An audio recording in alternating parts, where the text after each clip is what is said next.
Sometimes I hear these people say, all those rich people are miserable.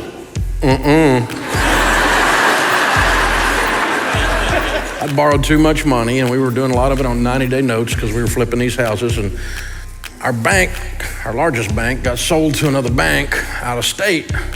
And the guy looks down and goes, there's a kid, 26 years old, owes us $1.2 million on 90-day notes. Let's limit this relationship, which is banker talk for ruin his life. And so we decided we're gonna learn how to handle money God's ways because we don't like being broke. So 38 years ago, my wife and I got married. We were stupid. I was a hell-raising, beer-drinking hillbilly. Good salesman though, so I sold her. And I grew up in the real estate business. Mom and Daddy were in the real estate business, so I thought I was gonna flip this house, and that's back before there was cable TV to tell you how. And so I started buying houses and flipping them, and I got rich, starting from nothing. By the time I was 26 years old, I had about $4 million worth of real estate, a little over $1 million net worth, and I was making about $250,000 cash taxable income a year. That's $20,000 a month. I don't know what neighborhood you grew up in, but the neighborhood I grew up in, we called that rich. It was fun too, y'all. And Sharon and I, we had never traveled really much, other than a little bit of, we went to Florida on our honeymoon, that was about it. And we started getting some money, and we said, well, what do rich people do? And they found out they go to Hawaii, so we went to Hawaii. Rednecks in Hawaii, y'all, wow! That water is so blue. It was unbelievable. We loved it too, man. It was a blast. We liked it so much, we got home and planned another trip. 2 months later, we went back again. It was fun. Sometimes I hear these people say, all those rich people are miserable.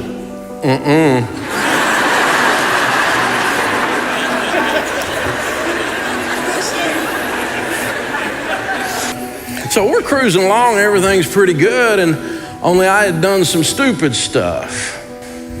I'd borrowed too much money, and we were doing a lot of it on 90-day notes because we were flipping these houses, and our bank, our largest bank, got sold to another bank out of state. And the guy looks down and goes, there's a kid, 26 years old, owes us $1.2 million on 90-day notes.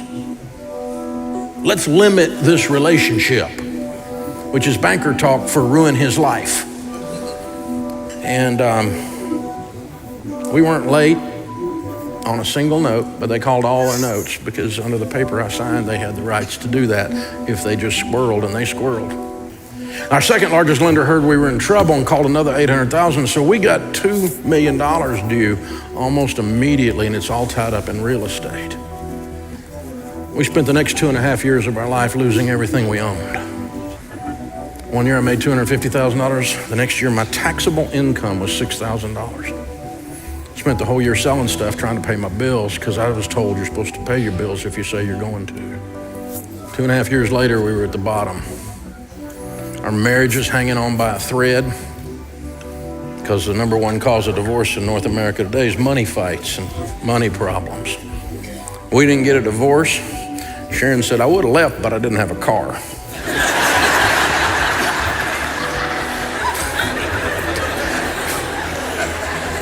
We held on to each other, but sometimes it's just to get a better grip. Y'all know what I'm talking about, right? She's from the hills of East Tennessee. Frying pan throwing there's an Olympic event, right? So with a brand new baby and a toddler, we were bankrupt. And so we decided we're gonna learn how to handle money God's ways because we don't like being broke. Thinking about it, who taught me to borrow money? That was my finance professor in college who was broke. Problem here. A broke finance professor is like a shop teacher with missing fingers. So we started handling money God's ways, and I'd like to tell y'all that we bounced back, but we didn't bounce back. It took a while. And so we started handling money this way. We started doing these 5 things that I'm gonna teach you this morning. If you do these 5 things 100% of the time, they work because they're from God. I didn't make them up. I stole them all from the Bible and your grandmother. They're called common sense. Number 1, get on a budget. Jesus said, don't build a tower without first counting the cost, lest you get halfway up and you're unable to finish, and all who see you begin to mock you and say, this man began to build and was unable to finish. My friend John Maxwell says a budget is people telling their money what to do instead of wondering where it went. My friend Zig Ziglar used to say, if you aim at nothing, you'll hit it every single time. It turns out winning at something is an intentional act. No one accidentally wins. I never interview the football player after the Super Bowl's over and goes, how did you do that? How did you just win the Super Bowl? I don't know, I just got off the bus and it just... Winning is an intentional act.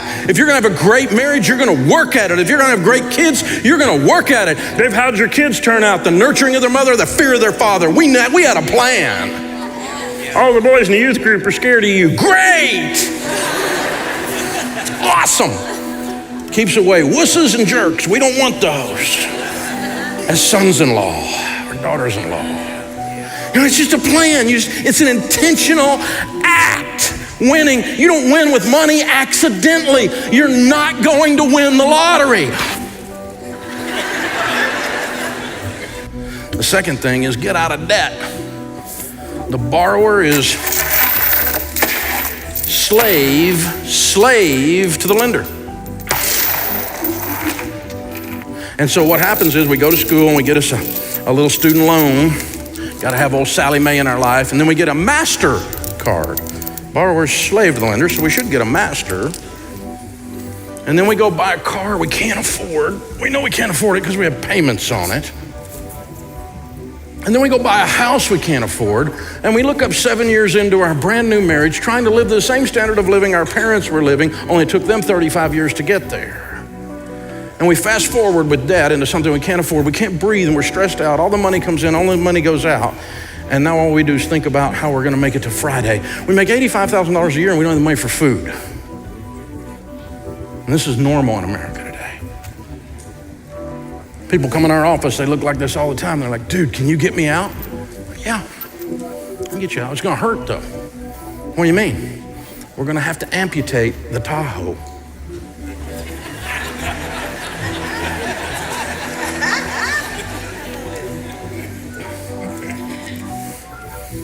You're gonna have to do things where you quit caring what other people think.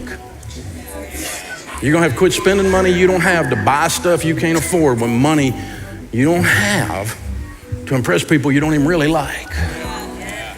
You know what you have if you don't have any payments? Money. Weird thing. Everything changes. You even make different decisions about your job. Some people stay in toxic job situations because they have to pay their bills. The next one is interesting. Foster high quality relationships. Do you know you become who you hang around with? Be not deceived. Evil company corrupts good habits. If you hang around with people that go, the little man can't get ahead, we're just stuck, I sure hope we can elect someone who will fix my life. They're spirit animals, Eeyore. If you're hanging around with that guy, guess what? You're gonna be that guy. When they say take it easy, they mean take it easy. I mean, hound dog in the sun on the porch. You cannot motivate these people.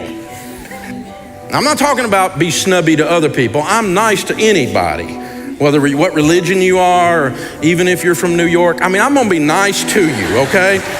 Some of you are like, I need some new friends. Yeah. The next one is save money. If you spend all you make, you're a fool. When you save money, Grandma said, save for a... You know why Grandma said that? Because it's gonna rain. Life is coming. And when you got a pile of money, it helps. You got $30,000 in the bank and no debt and they lay you off, you're gonna be okay. You got $30,000 in debt and no money, they lay you off, you're like, what are we gonna do? Wise people save money. So when you actually do a plan, you will get out of debt because you figure out when you don't have any payments, it's easier to save and easier to give, right? And so you live like no one else, so later you can live like no one else. So when you get on a plan, you will start getting out of debt. And so all these things work together, and the natural byproduct is the last one. You will automatically do it. God says be outrageously generous. He loves a cheerful giver. You can't give when you're broke. I never noticed poor people feeding hungry kids. Or you're poor shaming. No, you don't have any money. Not I'm mad at you if you're poor. I've been poor. I've been broke. I know what it looks like. I know what it feels like. I'm not mad at you if you're there, but change. Time to do some different stuff, man. Quit listening to those same people that got you there. Being generous is not an act. Being generous is a character quality. It's who you become. Generous people smile more. Generous people are the givers. They open the door for you. They can't help but notice needs because they no longer have their eyes on themselves because they got self under control. Take care of your own household first, then put you in position to be outrageously generous. That's as fun as it gets right there, ladies and gentlemen. You have the opportunity to just impact stuff when you're not broke anymore. Because you decided you were going to follow the spiritual transformation of not being conformed to this world, but being transformed by the renewing of your mind.